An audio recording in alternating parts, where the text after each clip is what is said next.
ఇచ్చినటువంటి సంజీవని ఇక్కడ నిలిచింది. అది మనిషి మహానుభావుడు అనుకుంటున్నాము, అది సంజీవని, ప్రాణం పోసే సంజీవని.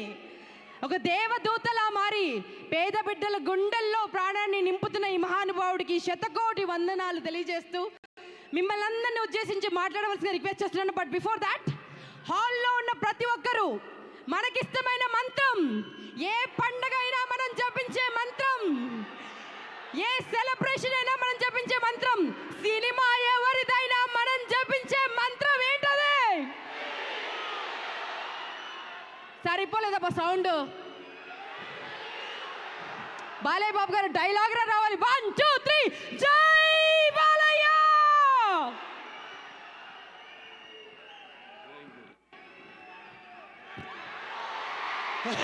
హలో డాలస్, ఎలా ఉన్నారు అందరం? ముందుగా మీ అందరికీ నా ఆంగ్ల నూతన సంవత్సర శుభాకాంక్షలు తెలియజేసుకుంటున్నాను. నేలైనింది ఆకాశానికి చిల్లు పడింది అన్నట్టుగా ఉంది. ఇసుకేస్తే రాళ్ళంత జనం అభిమాన గట్టలు తెంచుకొని ఇక్కడికి పిచ్చేసిన సినిమా అభిమానులందరికీ, నా అభిమానులందరికీ, ప్రేక్షక దేవుళ్లకు అందరికీ నా హృదయపూర్వక నమస్కారాలు తెలియజేసుకుంటూ, ముఖ్యంగా ఈరోజు ఈ యొక్క కార్యక్రమానికి ముఖ్య అతిథిగా విచ్చేసిన కేంద్ర మంత్రి వర్యులు గౌరవనీయులైన పెంపసాని చంద్రశేఖరరావు గారికి, అంటే రూరల్ డెవలప్మెంట్ మరియు కమ్యూనికేషన్స్ మంత్రివర్యులు అయిన పెంపసాని చంద్రశేఖరరావు గారికి, అలాగే ఈ యొక్క కార్యక్రమాన్ని స్పాన్సర్ చేసిన అందరూ కూడా ఎన్నో, కేవలం డలాస్ ఇచ్చే కాదు, మరి అటు మిగతా రాష్ట్రాల నుంచి కూడా, అటు ఈస్ట్ వెస్ట్ నార్త్ సౌత్ అన్ని దిక్కుల నుంచి, అమెరికా 4 చెరగల నుంచి ఇక్కడికి విచ్చేసిన నా తెలుగు ప్రజానికానికి, నా అభిమానులందరికీ, కళాభిమానులందరికీ నా హృదయపూర్వక కళాభివందనాలు. సుదూర సాగర తీరాలు దాటి ఖండాంతరాలలో తెలుగు భాషా సంస్కృతి దీపికలు వెలిగించి మాతృభూమికి కీర్తి ఆర్జించి పెడుతున్న తెలుగింటి ఆడపడుచులకు, అన్నదమ్ములకు అందరికీ నా హృదయపూర్వక నమస్కారాలు, కళాభివందనాలు. మీ శంసి ప్రభావంతో, సాంకేతిక విజ్ఞానంతో, వైద్యశాస్త్ర నైపుణ్యంతో, వివిధ రంగాలలో మీ యొక్క నిష్ణాతతో మీరు అందిస్తున్న సేవ కేవలం మీకు ఇక్కడ తృప్తినివ్వడమే కాదు, ఇక్కడ ప్రజలకు సేవ చేయడమే కాదు, మీకు అక్కడ ప్రజల్లో కూడా ఎంతో గౌరవపూరితమైన స్థానాన్ని ఆర్జించి పెట్టాయి శాశ్వతంగా. దాంతోపాటు మన దేశ కీర్తిని కూడా ఇమ్మడింపజేశారు మీరంతా. ఈ సందర్భంగా మీ అందరికీ నా కృతజ్ఞతలు తెలియజేసుకుంటూ, ఇక్కడ అమెరికా దేశంలో ఈ యొక్క దేశపు అటు రాజకీయ, ఆర్థిక మరియు సామాజిక రంగాల్లో ఈ దేశానికి మీరు మీ సేవలను అందిస్తూ, అలాగే ఇక్కడ ప్రభుత్వాలకి మీ సహాయ సహకారాలు అందిస్తూ, అలాగే ప్రభుత్వాలు కూడా మీరు అందించే ఈ సహాయ సహకారాలకు స్పందించి వారు కూడా మీ యొక్క బాగోగుల కోసం చేస్తున్న ప్రయత్నాలన్నింటికి కూడా వారికి కూడా నా కృతజ్ఞతలు తెలియజేసుకుంటూ, అంతేకాకుండా జనని జన్మ భూమిష్ట స్వర్గాదపి గరీయసి, అంటే ఇక్కడ మీరు ఎంత సంపాదించినా మళ్ళీ తిరిగి ఇవ్వడం, ఎంత సంపాదించింది కాదు, మనం తిరిగి మన పుట్టిన గడ్డకి, మన పుట్టిన జాతికి, మన పుట్టిన కుటుంబానికి, మన పుట్టిన ఊరికి ఏమి మనం తిరిగి ఆ రుణం తీర్చుకుంటున్నాం. నాన్నగారు ఎప్పుడు ఆయన జీవితాలు ఎప్పుడు రుణశేషం శత్రుశేషం అలాగే అగ్నిశేషం అంటారు, ఉంచకూడదంటారు. అంతేకాకుండా ఆయన మెడ్రాస్లో పెరిగి ఒక నటుడిగా ఎదిగాడు ఆయన.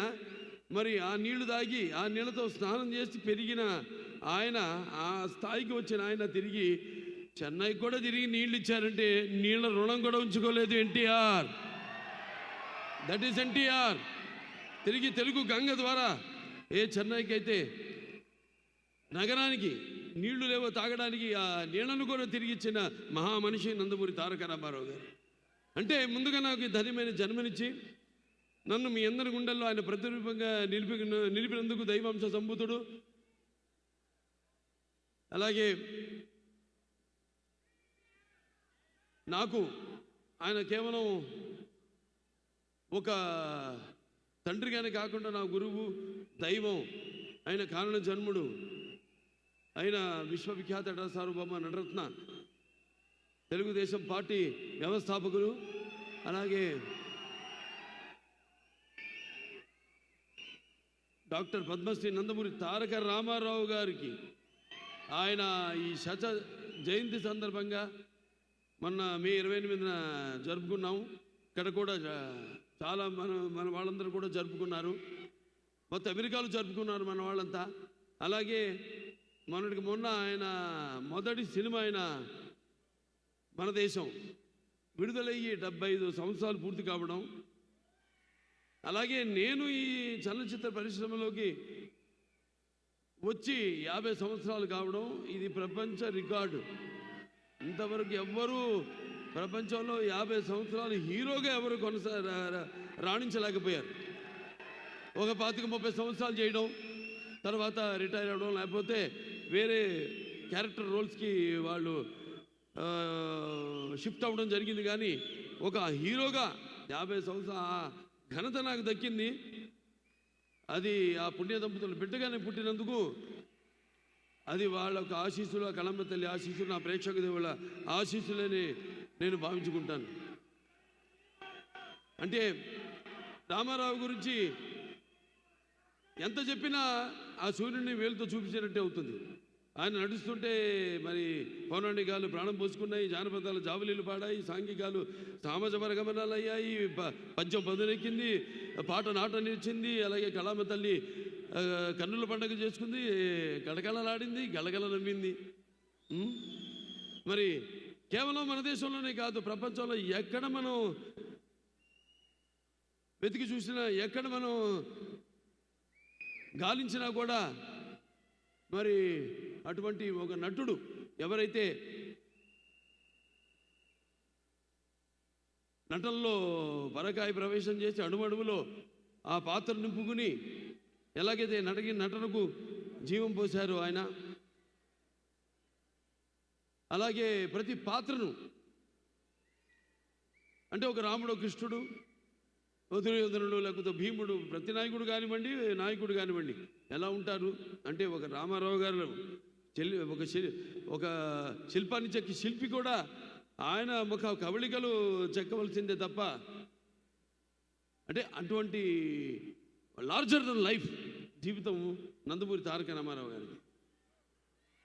మరి ఆయన ఆనాడు ప్రతి తెలుగు బిడ్డ, ప్రతి తెలుగు మట్టి గడ్డ కూడా నేను తెలుగు వాడిని అని చాటి చెప్పే ఒక ధైర్యాన్ని, ఒక స్థైర్యాన్ని, ఒక దిగువుని, ఒక ఆత్మవిశ్వాసాన్ని, అలాగే ఒక ఆవేశాన్ని వాళ్ళని బయటికి తీసుకొచ్చి చెప్పే ఒక సత్తా ఇచ్చిన తెలుగు తేజం నందమూరి తారక రామారావు గారు. అలాగే తెలుగుదేశం పార్టీ పెట్టి మరి ఆనాడు ఎంతోమంది ఈ రాజకీయాలకి దూరంగా ఉన్న ఎంతోమందిని, అసలు రాజకీయాలంటే కూడా తెలియని వాళ్ళని, ప్రతి తెలుగు బిడ్డ బొడ్డు కొయ్యక ముందే రాజకీయాలేంటో తెలియజేసిన వాళ్ళలో చైతన్యం రగిల్చిన ఒక నాయకుడు నందమూరి తారక రామారావు గారు. అందుకే నేను అంటుంటాను, ఎన్టీఆర్ అంటే కేవలం నందమూరి తారక రామారావు గారు కాదు, అంటే నటనాలయం, ఆయన ఇల్లు ఒక నటనాలయం, అందులో ఆయన ఒక నటరాజు నరసింహుడు. టీ అంటే తార మండలంలోని తారక ధ్రువ తారకుడు. ఆర్ అంటే రాజాజు రాజర్షి రాజకీయ రమణీయ గమనీయ గుణధాముడు. అందుకే ఆయన అందరి గుండెల్లో నిండుగా మెండుగా ఉండి నేను ఎప్పుడు మీకు అండగా ఉంటానని చెప్పి తెలుగుదేశాన్ని పార్టీని స్థాపించారు. ఎన్నో విప్లవాత్మకమైన పథకాలను ప్రపంచంలోని ఎవరు ధైర్యం చేయని, సాహసించని ఎన్నో విప్లవాత్మకమైన పథకాలను ప్రవేశపెట్టారు. అలాగే ఆ పథకాలన్నీ కూడా ఎన్టీఆర్ రాజకీయాల్లోకి రాకముందు, వచ్చిన తర్వాత ఆ పథకాలు అంటే ప్రజల కోసం, వాళ్ళకు మేలు చేయడం కోసమని ఆ పథకాలను ప్రవేశపెట్టి అమలు చేసి ఆయన తర్వాత కూడా ఆ పథకాలను ప్రవేశపెట్టేలా అమలు చేసేలా చేసిన మహానుభావుడు నందమూరి తారక రామారావు గారు. అందుకే మరి అది ఎన్టీఆర్ దూరదృష్టి. అందుకే ఆయన పేదవాడి బాధ తెలిసిన నాన్న ఆయనే. అలాగే జనం భవితకు ఒక బాట చూపించిన నాన్న ఆయనే. అలాగే ఆయన్ని ముందుండి మంగళహారతులు బట్టి ఆయన్ని ఒక అన్నగా భావించి గౌరవించిన మహిళలకు ఆర్థిక స్వాతంత్రాన్ని ఇచ్చిన అన్న కూడా నందమూరి తారక రామారావు గారు. ఇది ఇంకా చెప్పుకుంటూ పోతే ఆయన చేసిన విప్లవాత్మకమైన పథకాల గురించి నేను చెప్పాను. ఆ సూర్యుడిని వేలుతో చూపినట్టు అవుతుందని. ఇక నా విషయానికి వస్తే చెప్పాను, నాకు నా గురువు, నా దైవం, నా మెంటరు అంతా కూడా నందమూరి తారక రామారావు గారు అని. ఆయన్నే ఒక స్ఫూర్తి ప్రదాతగా తీసుకొని మరి అంచెలంచెలుగా ఆయన్ని అంటే నా బాటలో ఆయన్ని అనుసరిస్తూ ఆ అనుకరణలో అనుసరించడంలో తర్వాత ఉన్న ఆనందాన్ని పొందుతూ ఈనాడు నేను ఒక సానబెట్టుకున్న ఒక వజ్రాన్ని అని మీ అందరికీ నేను తెలియజేసుకుంటున్నాను. అంటే నేను ఎప్పుడూ అంటూ ఉంటాను, చాలామంది ఎన్నో రకాలుగా విమర్శలు కురిపించారు, అది వాటిని పట్టించుకొని నేను చెప్పేవాడు, నవ్వేవాళ్ళు, నవ్వని ఏడ్చేవాళ్ళు ఏమని అన్నట్టు నేను అనుకున్నది ఆ బాటలోనే. నాకు ఆధ్యాత్మిక చింతన ఎక్కువగా ఆయన నడిపిస్తాడు ఆ భగవంతుడే, ఆ పుణ్య దంపతులే నడిపిస్తారు అని ఒక నమ్మకం, విశ్వాసం, దృఢమైన విశ్వాసం వేరు, దృఢమైన విశ్వాసం వేరు. ఆ దృఢమైన విశ్వాసంతోనే ఇలా 50 ఏళ్ళైంది ఇండస్ట్రీకి వచ్చి ఎన్నో రకరకాల పాత్రలు చేశాను. మొదటి బొట్టు దిద్దింది ఆయనే, తిలకం పెట్టింది ఆయనే. ఆ సుముహూర్తాన్ని ఏ ముహూర్తాన్ని అయితే ఆయన నా నుదుటిన బొట్టు పెట్టారో ఆ ముహూర్తం నుంచి నా యొక్క ఈ చలనచిత్ర ప్రస్థానం మొదలైంది. ఎన్నో పాత్రలు చేశాను, రకరకాల పాత్రలు, అటు జానపదాలు కానివ్వండి, పౌరాణికాలు కానివ్వండి, లేకపోతే మన ఆదిత్య తీసిన ఫస్ట్ ఇండియన్, మన గొప్పలు మనం చెప్పుకోము. ఇప్పుడు వస్తున్న టెక్నిక్ వీళ్ళు ఎక్కడ ప్రస్తావన లేదు ఆ సినిమా గురించి. చేయబోతున్నాను దాని సీక్వెల్ కూడా అతి త్వరలో. ఫస్ట్ ఇండియన్ సోషియో ఫ్యాంటసీ చేసింది మన తెలుగు వాళ్ళు అని యావత్ భారతదేశం గర్వపడాల్సింది. అటువంటిది చాలామంది తెలియదు ఆ సినిమా గురించి, వేరే భాష వాళ్ళకి. అలా ఎన్నో అటు ఫ్యాంటసీలు కానివ్వండి, పౌరాణికాలు కానివ్వండి, ఇన్ని పాత్రలు చేసే అవకాశం నాకు దక్కినందుకు అది నా పూర్వజన్మ సుకృతంగా భావిస్తున్నాను. అలాగే ఒక్కొక్క సినిమా అంటే వయసు పెరుగుతున్న కొద్దీ ఎలా అంటే ఒక సినిమా ఇంకా నాకు బాగా మెచ్యూరిటీ అంటే సినిమాల గురించి, పాత్రల గురించి ఇంకా ఎక్కువ నా సొంతంగా నేను ఒక నిర్ణయం తీసుకునే ఒక స్థాయికి నేను ఎదగగలిగాను అన్న అది ఒక దృఢ సంకల్పం, ఒక విశ్వాసం, నమ్మకం నా మీద నాకు కలిగింది. ఇప్పుడు ఇవాళ ఒక అఖండ సినిమా అయితేనేమి, లేకపోతే ఒక వీరసింహారెడ్డి అయితేనేమి, ఒక నేలకొండ భగవంత్ కేసరి అయితేనేమి, ఇవన్నీ కూడా 3 సినిమాలు. అప్పుడు 86 గుర్తొస్తుంది. 7 సినిమాలు రిలీజ్ అయితే 7లో 6 సినిమాలు సిల్వర్ జూబ్లీలు ఆడినాయి, ఒక సినిమా 100 రోజులు ఆడింది. మళ్ళీ చరిత్ర సృష్టించాలన్న మేమే, దాన్ని తిరగ రాయాలన్న మేమే. మళ్ళీ వస్తా, మళ్ళీ జాప్యం లేకుండా. ఎందుకంటే ఒక అవకాశం ఇచ్చాడు. అందరూ 2 ఇన్నింగ్స్ అంటారు, అది ఎప్పుడు ఏదో ఒక రిటైర్ అయిపోయినా కొంచెం దారి మార్చుకుని మళ్ళించుకుని ఏదో క్యారెక్టర్ ఆర్టిస్ట్ కాను లేకపోతే అది కానీ అట్టా కాకుండా ఇవాళ నాకు వచ్చిన ఈ అవకాశం అది నా 2 ఇన్నింగ్స్గా తీసుకుని ఈ యొక్క 3 సినిమాలు విజయం తర్వాత మనకు 3 సార్లు మన అక్కడ హిందూపురం ఎమ్మెల్యేగా గెలిచినందుకు నా హిందూపురం ప్రజలందరికీ కూడా నా ధన్యవాదాలు తెలియజేసుకుంటూ ఇక రెండో ఇన్నింగ్స్ ఇక్కడి నుంచి మొదలైందని మీ అందరికీ తెలియజేసుకుంటున్నాను. నా క్యాన్సర్ హాస్పిటల్ ఉంది. నా క్యాన్సర్ హాస్పిటల్లో మా డాక్టర్లు, మా కార్యవర్గ సభ్యులు అయితేనేమి, మాకు బోర్డు మెంబర్స్ అయితేనేమి, లేకపోతే మా డాక్టర్స్ అయితేనేమి, నాన్ మెడికల్, పారామెడికల్, లేకపోతే నర్సింగ్ స్టాఫ్, వాళ్ళందరూ అవిశ్రాంతంగా పడుతున్న శ్రమకి ఫలితమే నా ముందు ఉన్న చైర్మన్స్ అయితేనేమి, నాకు ముందున్న బోర్డు మెంబర్స్ అయితేనేమి, వాళ్ళందరూ నాకు ఇన్స్పిరేషన్గా ఇవాళ ఆసుపత్రిని ఈ స్థాయికి తీసుకురాగలిగానంటే మీ అందరి సహాయ సహకారాలతో. నేను ఇప్పుడు ఇక్కడికి చాలాసార్లు రావడం జరిగింది అమెరికాకి ఫండ్ రైజర్స్కి. మాకు ఇక్కడ అయాకో ఉంది, ఇండియన్ అమెరికన్ క్యాన్సర్ ఆర్గనైజేషను. అలా ఇక్కడికి వచ్చినప్పుడల్లా మేము చేస్తున్న సేవలను గుర్తించి మీరు అందిస్తున్న సహాయ సహకారాలు, అలాగే బ్యాంక్స్ వాళ్ళైతేనేమి, లేకపోతే public and private industry sectors అయితేనేమి, అందరూ దాతలు, మీ అందరి వల్లే ఆ ఆసుపత్రి దినదినాభివృద్ధి చెంది ఏదైతే అత్యాధునికమైన పరికరాలు వీటిని అన్నింటినీ అంటే అప్డేట్ చేసుకుంటూ అందరికీ మేము ఈ సేవలు అందించగలుగుతున్నాం. అది మీ అందరి యొక్క సహాయ సహకారాలు ఉండబట్టే తప్ప లేకపోతే నా వల్ల సాధ్యం కాదు. అది ఒకటి నాన్నగారు పేరు, రెండోదేమో అమ్మగారి పేరు. అంటే ఒక పుణ్య దంపతుల బిడ్డగా పుట్టిన ఈ ధన్యమైన జీవితం ఇలాగే మీ అందరి సహాయ సహకారాలతో ఇక ముందుకు ఇలాగే మన యొక్క ఈ యొక్క సత్సంబంధం కొనసాగాలని దేవుణ్ణి కోరుకుంటూ మరి ఈనాడు డాకు మహారాజ్ అంటే ఒక పాత్ర నుంచి పుట్టింది కథ. ఇప్పుడు చెప్తుంటా చాలా సందర్భాల్లో ఒక పంచపక్ష పరిమాణం వడ్డించిన విస్తరి కావచ్చు, ఫుల్లీ లేడ్ ప్లాటర్, లేకపోతే ఒక పాత్రలో ఇచ్చి, లేకపోతే ఒక సన్నివేశంలో నుంచి ఏదో మన జీవితంలో జరిగిన దాంట్లో నుంచి, లేకపోతే ఇంకో సినిమాలు చూసి వేరే భాష సినిమాలు చూసి ఇన్స్పైర్ అయ్యి అందులోంచి ఒక కథ పుట్టుకొస్తుందని. డాకు మహారాజ్ పుట్టింది ఆదిత్య 369 సినిమాలో.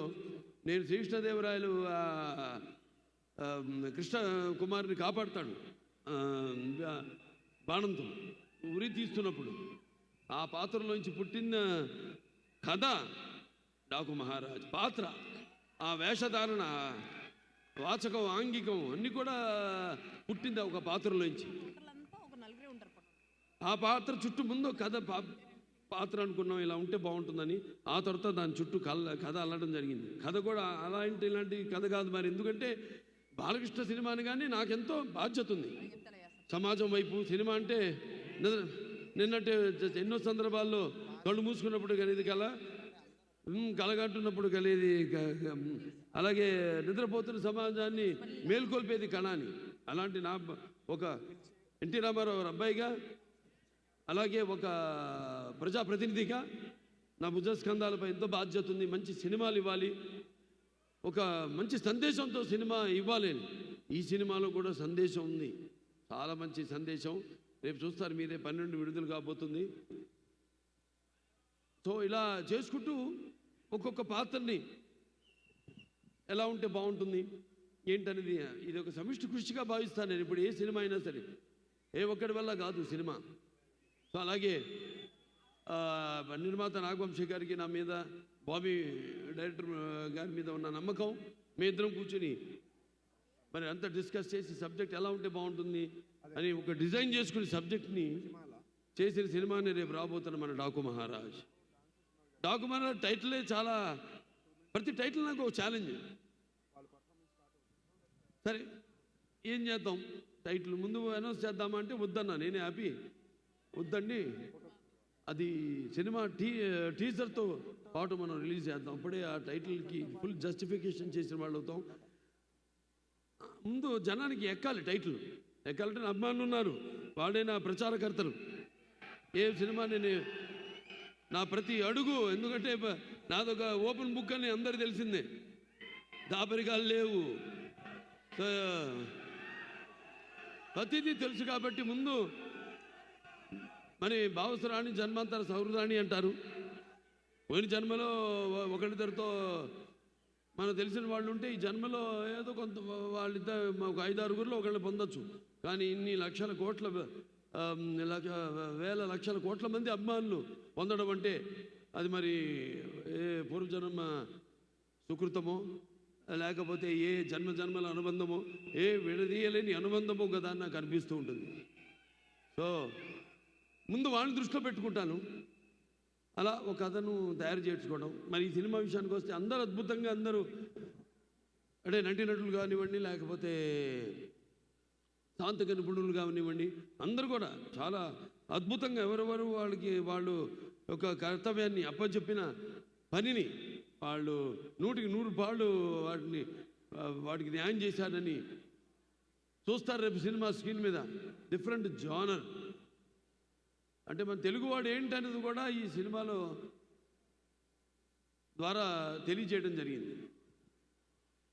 సో అలా చాలా మంచి నిర్మాత మా నాగవంశీ గారు. నా అభిమానుడుగా ఫ్యాన్ కూడా ఇక్కడే డలాస్ వచ్చిపోతుంటాడు ఆయన ఎక్కువగా.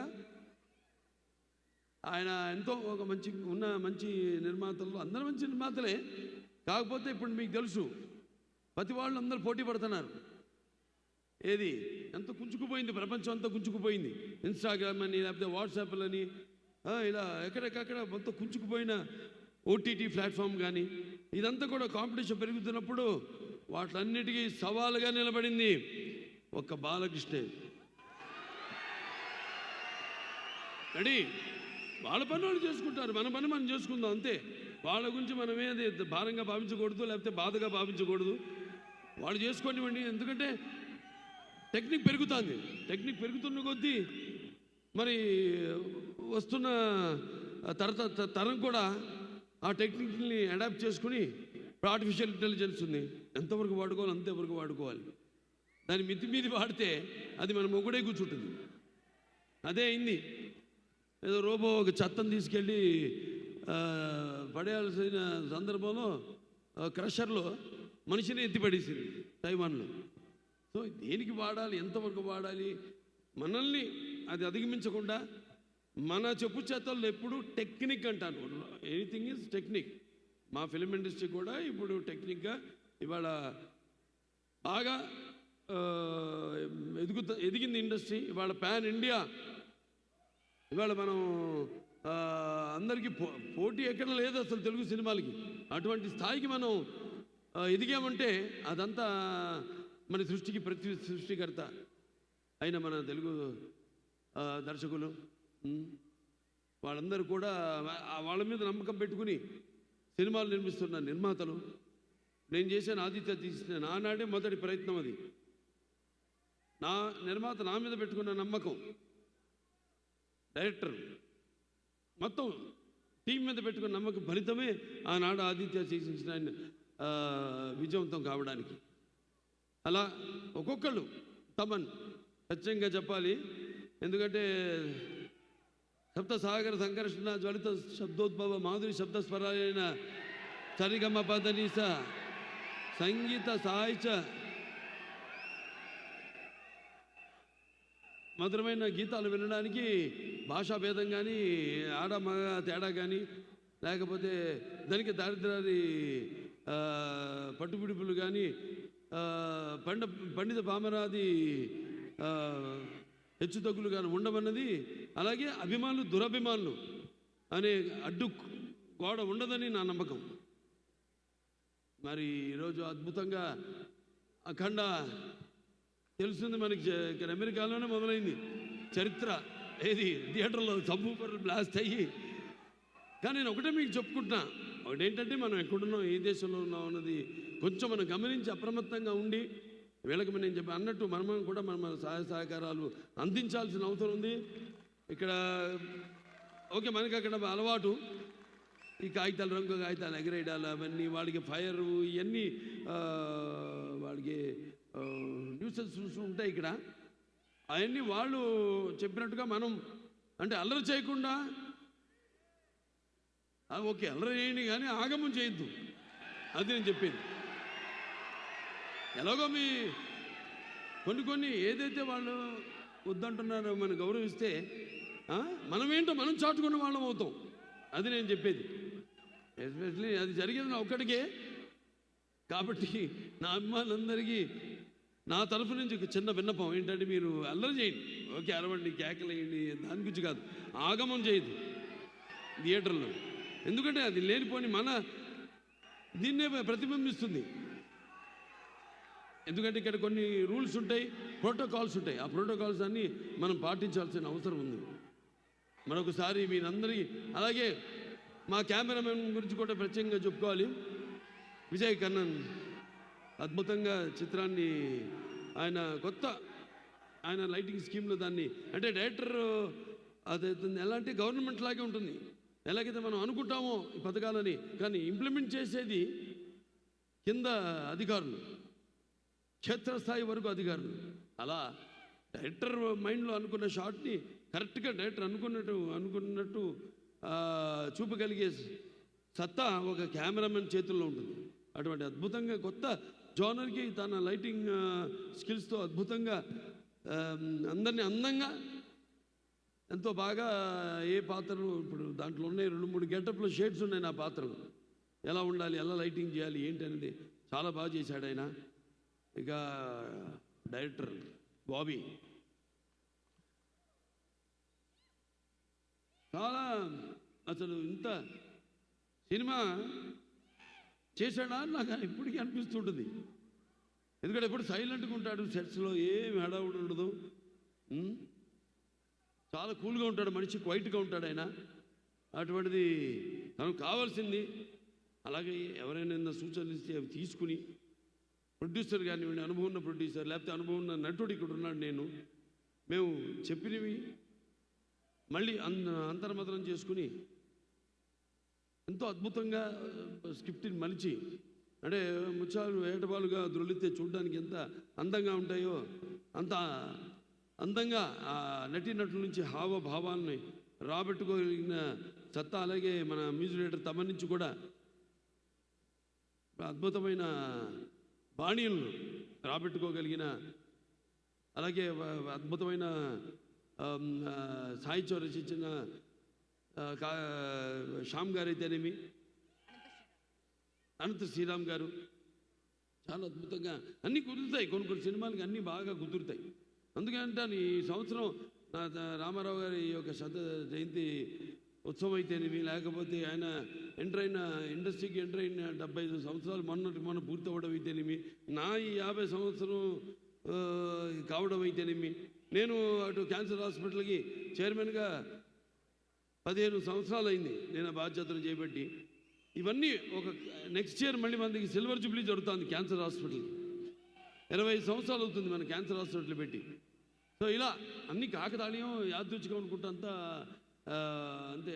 అక్కడి నుంచి ఏదో ఒక పాలపొంత ఒక విస్ఫోటనం జరిగితే తప్ప ఇలాంటివి చాలా అరుదుగా జరుగుతాయి.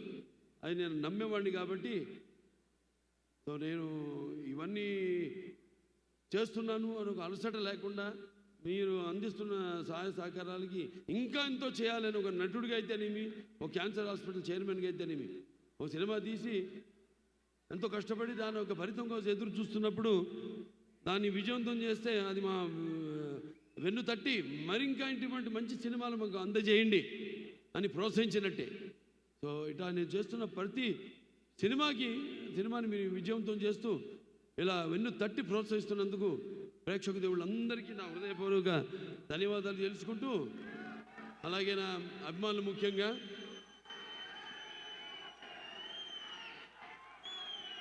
మీరందరూ కూడా కేవలం నేనే కాదు,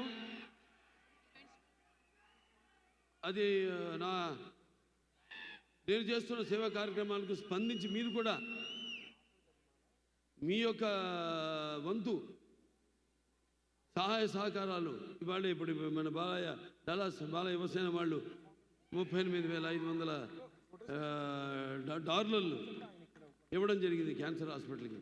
అలా ఎంతోమంది అటు అక్కడేమో హెల్పింగ్ హ్యాండ్స్ అయితేనేమి, మన అనంతపురం, ఇలా ఎంతోమంది కూడా మంచి మంచి సేవా కార్యక్రమాలు కేవలం సినిమా వినోదం కోసం కాదు, నేను చేస్తున్న ప్రతి పని ఆదర్శంగా ఎలాగైతే నేను మా నాన్నగారిని తీసుకున్నానో అలాగే మీరందరూ కూడా తీసుకుంటూ మీకు అంటూ ఒక ప్రత్యేకమైన స్థానాన్ని మీరు ఆపాదించుకున్నందుకు నాకు చాలా గర్వంగా ఉంది. ఇలాంటి అభిమానులు నాకు ఉండడం. సో మరొకసారి అందరికీ మంచి సినిమా వస్తుంది సంక్రాంతికి.